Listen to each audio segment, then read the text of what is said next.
तो पहले जानना पड़ेगा लूप होता है कितना तरह का। लूप दो तरह का होता है, entry control loop and exit control loop. आज हम लोग फॉर लूप सीखेंगे जो एग्जाम्पल होगा एंट्री कंट्रोल लूप का। एंट्री कंट्रोल लूप एक ऐसा लूप है जिसका कंडीशंस लूप के बॉडी में घुसने के समय चेक किया जाता है। तो पहले हम लूप का काम शुरू करते हैं, तो एंट्री कंट्रोल का बारे में वापस हम समझेंगे बाद में। पहले हम लोग अपना क्लास बनाते हैं। एक क्लास बनाए, नाम तो वही देना पड़ेगा शुरू में जो नाम हम दिए थे, 2920_1। क्लास का जो ब्रैकेट है वो स्टार्ट कर दिए। उसके बाद हम लोग जैसे लिखते हैं public static void main string arg string arguments,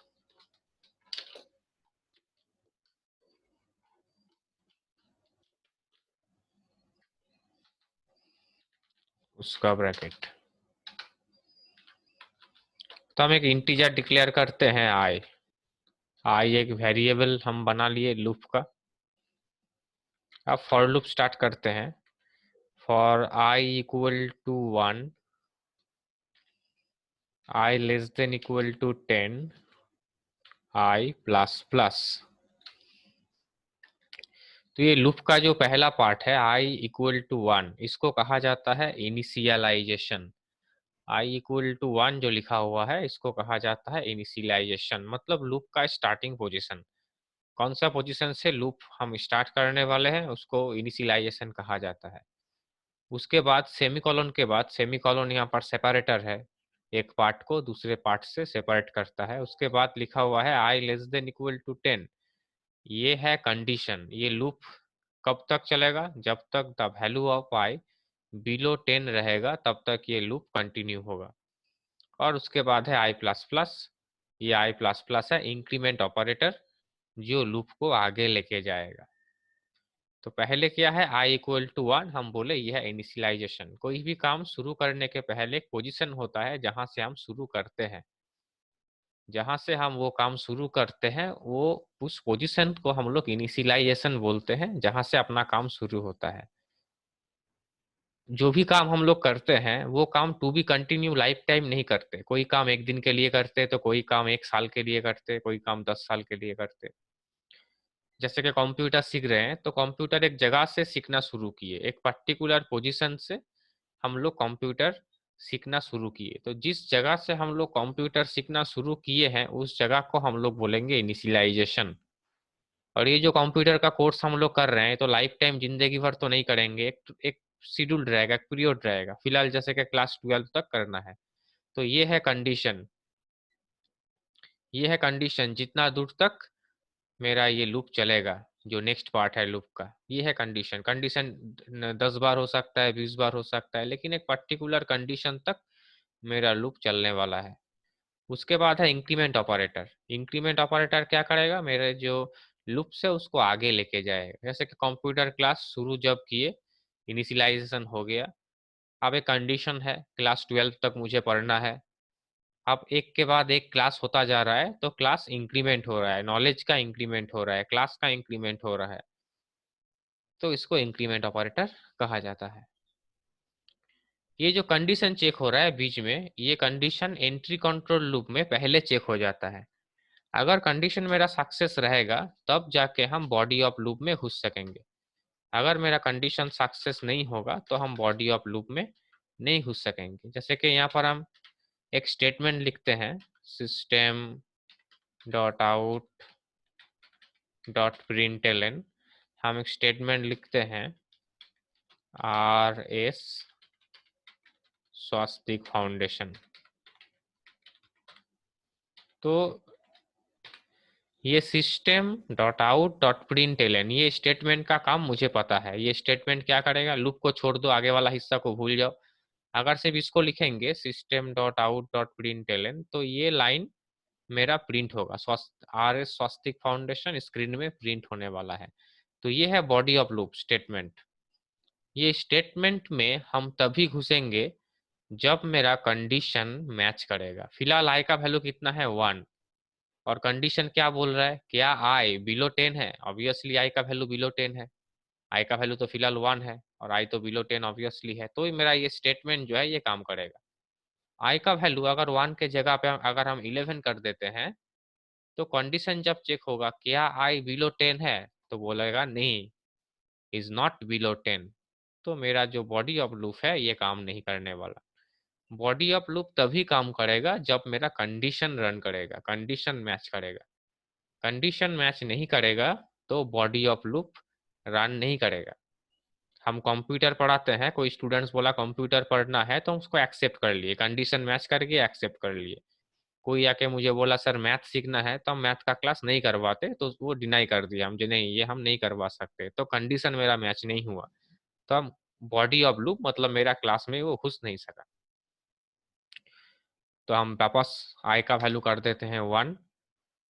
तो आई का वैल्यू अगर 1 है, कंडीशन दिया हुआ है क्या आई लेस देन इक्वल टू 10, क्या आई का वैल्यू बिलो 10 है? ऑब्वियसली है, आई का वैल्यू बिलो 10 है। तो मेरा ये जो सिस्टम है, ये सिस्टम मेरा रन करेगा। मेरा स्क्रीन में क्या होगा, आर एस स्वस्तिक फाउंडेशन प्रिंट होगा। प्रिंट होके ये घूम जाएगा। लूप का मतलब क्या है, घूमना, रिपीट हो जाएगा। लूप का मतलब है रिपीट होना। लूप क्या करेगा, इसको घुमाएगा, जब घूमेगा तब आई का वैल्यू 2 हो जाएगा ऑटोमेटिकली, क्योंकि आई प्लस प्लस इंक्रीमेंट हो रहा है।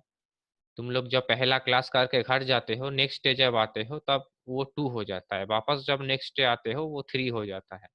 एक के बाद एक क्लास जब करते जाते हो, क्लास का काउंटिंग अगर हम काउंट करके रखेंगे कि कितने कितना क्लास किया, तो वो इंक्रीमेंट होता है, क्लास इंक्रीमेंट होता है। तो जब इंक्रीमेंट हुआ आफ्टर रिपीट द लूप, तो आई का वैल्यू हो गया 2। आई प्लस प्लस का मतलब क्या है, आई प्लस प्लस का मतलब है आई इक्वल टू आई प्लस 1। आई का जो वैल्यू है उसके साथ 1 प्लस हो जाता है, इंक्रीमेंट होता है 1। इसको शॉर्ट में आई प्लस प्लस हम लोग लिख सकते हैं, या आई इक्वल टू आई प्लस 1 भी लिख सकते हैं। तो 1 प्लस होके आई का वैल्यू हो जाएगा 2। जब 2 हो गया तब भी कंडीशन चेक हो रहा है, क्या 2 बिलो 10 है? ऑब्वियसली है, इस बार भी कंडीशन मैच कर गया। तो मेरा वापस स्क्रीन में आर एस स्वस्तिक फाउंडेशन प्रिंट होने वाला है। ये स्टेटमेंट हम एक बार लिखे हैं, लेकिन जब तक कंडीशन मैच करेगा तब तक प्रिंट होगा। वापस लूप घूमेगा, इंक्रीमेंट ऑपरेटर, तो आई का वैल्यू उस वक्त हो जाएगा 3। 3 भी बिलो 10 है, तो वापस ये बॉडी काम करेगा, मतलब वापस आर एस स्वस्तिक फाउंडेशन स्क्रीन में प्रिंट होने वाला है। इस तरह से 10 बार 10 टाइम्स स्वस्तिक फाउंडेशन प्रिंट होगा स्क्रीन में, क्योंकि 10 बार ये कंडीशन मैच करने वाला है। 10 बार के बाद भी ये लूप घूमेगा, लूप रुकने वाला नहीं है, लूप घूमेगा वापस। आई का वैल्यू 11 होगा, घूमते घूमते घूमते घूमते एक सिचुएशन आएगा जब आई का वैल्यू 11 होगा। अब 11 तो बिलो 10 नहीं है, तो 11 बिलो 10 नहीं है, कंडीशन मैच नहीं करेगा, तब ये प्रिंट नहीं होगा। आउटपुट में 10 बारी ये are dot S dot Swastik foundation आने वाला है। चलो इसका आउटपुट निकाल के देखते हैं, पहले कंपाइल करते हैं प्रोग्राम को। तो देखो नीचे तरफ क्या लिखा आउट क्या आ रहा है, सब देख रहे हो तुम लोग, class compiled, no syntax error, इसमें कोई एरर नहीं है। अब इस क्लास को बंद कर देते हैं। क्लास को अगर हम बंद करेंगे तो मुझे जावा का जो ब्लू जे का जो स्क्रीन है वो मिलेगा। ब्लू जे का जो स्क्रीन है इसमें मेरा क्लास जो है, इसके ऊपर राइट क्लिक करेंगे, राइट क्लिक करके वॉइड मेन में जाएंगे, और ओके करने से मेरा आउटपुट स्क्रीन आएगा। हम ओके कर दिए तो मेरा आउटपुट स्क्रीन हमारे सामने है। तो स्क्रीन में तुम लोग देख रहे हो 10 बार आर एस स्वस्तिक फाउंडेशन स्क्रीन में 10 बार प्रिंट हो चुका, लेकिन हम लिखे हैं एक बार। तो ये होता है लूप का यूज, ये होता है लूप का यूज। जो काम मुझे बार बार करना पड़ता है, जो काम मुझे रिपीट करना पड़ता है, वो काम हम लोग लूप के थ्रू करेंगे। अगर लूप यूज नहीं करते यहाँ पर तो क्या होता, लूप अगर हम यूज नहीं करते तो मुझे बार बार आर एस स्वस्तिक फाउंडेशन को प्रिंट करना पड़ता बार बार। लेकिन लूप के थ्रू हम लिखे हैं एक बार, स्टेटमेंट हम लिखे हैं एक बार, लेकिन ये काम कर रहा है 10 बार। हम स्टेटमेंट लिखे हैं एक बार, लेकिन ये काम कर रहा है 10 बार। ये स्क्रीन में दाग कौन कर रहा है? लिखे हैं एक बार लेकिन प्रिंट हो रहा है 10 बार। अगर यहाँ पर कंडीशन लेस देन 10 के जगह पे अगर हम लेस देन 100 कर देंगे तो समझ लो क्या होने वाला है, 100 times R dot S dot Swastik foundation print होने वाला है। अगर इसको 1000 कर देते हैं तो 1000 टाइम प्रिंट होने वाला है। अगर इसको हम 10,000 भी कर सकते हैं, 1 लाख भी कर सकते हैं। मुझे सिर्फ एक जीरो बढ़ाने का जरूरत पड़ रहा है, लेकिन मेरा जो स्टेटमेंट है वो मुझे बार बार लिखने का जरूरत नहीं पड़ रहा है। तो ये एक मकसद है लूप यूज करने का। तो किसी का कोई सवाल है तो मुझे पूछ सकते हो। 1 to 10 काउंटिंग है इसमें? इसमें 1 to 10 आएगा। अगले बार स्वस्तिक फाउंडेशन 10 बार आया था क्योंकि वो स्वस्तिक फाउंडेशन कोटेशन के अंदर में था। कोटेशन के अंदर रहता है तो वो कांस्टेंट हो जाता है, जैसे लिखे थे वैसे ही आएगा। हम कोटेशन के अंदर स्वस्तिक फाउंडेशन लिखे थे तो स्वस्तिक फाउंडेशन 10 बार या 100 बार जितना बार हम चाहे थे वो आ रहा था। तो यहाँ पर अगर आई को कोटेशन के अंदर लिखेंगे, अगर लिखेंगे कोटेशन के अंदर में तो ऑब्वियसली 10 बार आई लिखा तो आएगा, आई 10 बार आएगा। लेकिन यहाँ पर हम आई कैसे लिख रहे हैं, विदाउट कोटेशन लिख रहे हैं। तो ये आई का वैल्यू प्रिंट करेगा। पहले आई का वैल्यू कितना है 1, तो system dot out print LN 1 print करने वाला है। जब लूप घूमेगा आई प्लस प्लस करके आई का वैल्यू 2 हो जाएगा। जब आई का वैल्यू 2 होगा तब कंडीशन भी मैच करेगा, वापस ये स्टेटमेंट प्रिंट होगा। उस वक्त जब system dot out print LN the value of I को प्रिंट करेगा तो उस वक्त 2 प्रिंट होने वाला है। उसके बाद 3 प्रिंट होने वाला है। मतलब जिस वक्त प्रिंट हो रहा है ये system dot out dot print LN, ये हम लिखे हैं एक बार लेकिन ये काम करेगा 10 टाइम्स, 10 बार। ये 10 बार काम करने वाले हैं, तो उसके ऊपर ये डिपेंड करता है। तो उस समय जिस टाइम में रन कर रहा है उस टाइम पे द वैल्यू ऑफ आई जो भी है, उस टाइम के वैल्यू ऑफ आई जो है वो यहाँ पर प्रिंट भी होने वाला है। तो हम इसको कंपाइल करते हैं, कोई एरर नहीं है। इस क्लास को बंद कर देते हैं। अगर क्लास को हम बंद करेंगे तो मुझे जावा का स्क्रीन मिलेगा। जावा स्क्रीन में हम राइट क्लिक करते हैं, उस क्लास के ऊपर वॉइड मेन में जाते हैं और ओके कर देते हैं। ओके करते हैं तो मेरा जो आउटपुट स्क्रीन है वो आउटपुट स्क्रीन आने वाला है। तो आउटपुट स्क्रीन में तुम लोग देख रहे हो 1 to 10 है, कॉलम में है, नया नया लाइन में है। नया नया लाइन में क्यों है, क्योंकि वो हम system dot out print LN लिखे हैं, न्यू लाइन में लिखे हैं। अगर सिस्टम डॉट आउट प्रिंट लिखेंगे तो नया लाइन में नहीं आएगा। System dot out dot print लिखेंगे तो नया लाइन में नहीं आएगा, बगल में आएगा, रो में आएगा। 1 2 3 4 एक ही लाइन में आएगा। एलन लिखा हुआ है तो सब अलग अलग स्टेटमेंट में यहाँ पर आ रहा है।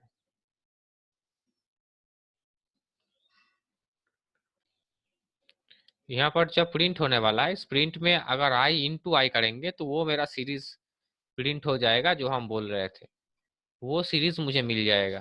पहले आई का वैल्यू है 1 तो प्रिंट होगा 1 इंटू 1, 1 ही प्रिंट होने वाला है। After repeat the loop value of I हो जाएगा 2, तो यहाँ पर 2 इंटू 2 4 प्रिंट होने वाला है। वापस जब लूप घूमेगा रिपीट होगा आई का वैल्यू हो जाएगा 3, तब 3 इंटू 3 9 प्रिंट होने वाला है। तो ये डिफरेंस मुझे मिल जाएगा। इसको कंपाइल करते हैं। कंपाइल करने के बाद इसको अगर हम रन करेंगे तो आउटपुट स्क्रीन जो है, आउटपुट स्क्रीन को शेयर कर रहे हैं हम, तो देखो वो डिफरेंस में 10 लाइंस मिलेगा। और लास्ट में तो आई का वैल्यू 10 होने वाला है तो 10 इंटू 10 कितना होगा, 100 प्रिंट यहाँ पर होने वाला है। तो एक सीरीज है जो हम इजीली प्रिंट कर सकते हैं, जो सीरीज को हम लोग इजीली प्रिंट कर सकते हैं। हम वापस प्रोग्राम स्क्रीन में जा रहे हैं।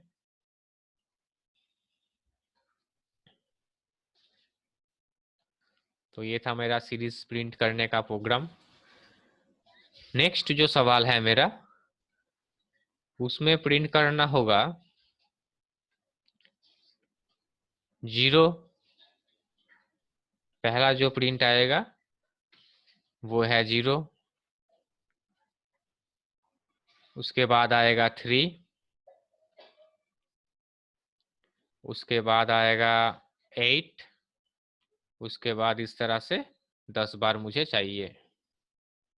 तो कैसे करेंगे हम इसको प्रिंट? तो इसका आंसर होगा i इंटू आई, जैसे है वैसे रहेगा। तो i इंटू आई को एक ब्रैकेट के अंदर रखते हैं, उसके साथ हम करेंगे -1। तो i इंटू आई -1 करेंगे तो आ जाएगा, पहले i का वैल्यू 1 है तो 1 इंटू 1 1 -1 आएगा, रिजल्ट मेरा 0। इस समय मेरा रिजल्ट आने वाला है 0। After repeat the loop i का वैल्यू हो जाएगा 2। लूप घूमने के बाद i का वैल्यू हो जाएगा 2, तब यहाँ पर होगा 2 इंटू 2 4 -1, मेरा आंसर आएगा यहाँ पर 3।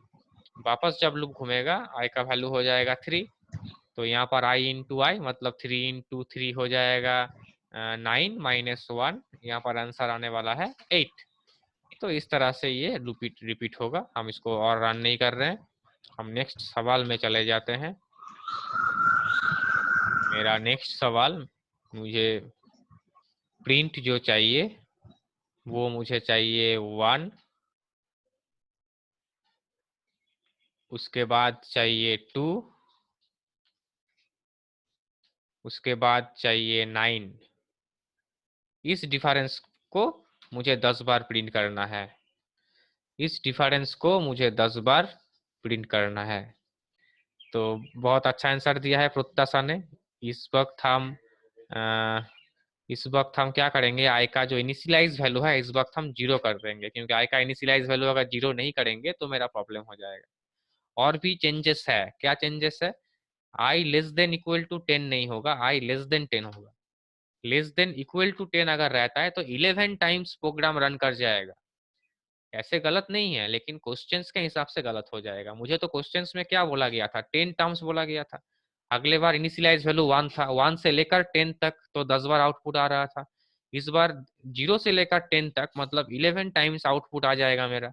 इसीलिए लेस देन 10 किए, मतलब इक्वल टू हटा दिए, लेस देन 10 मतलब 9 तक, 0 से लेकर 9 तक मतलब 10 बार मेरा रन करने वाला है।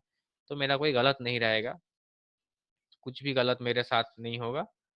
अब यहाँ पर क्या होगा, इंटू आई +1। तो इसमें आउटपुट क्या आने वाला है, पहले आई का वैल्यू तो 0 है, पहले आई का वैल्यू 0 है, तो यहाँ पर आई क्या हुआ, 0 इंटू 0 इंटू 0, 0 +1, तो यहाँ पर आउटपुट में भी 1 आ गया।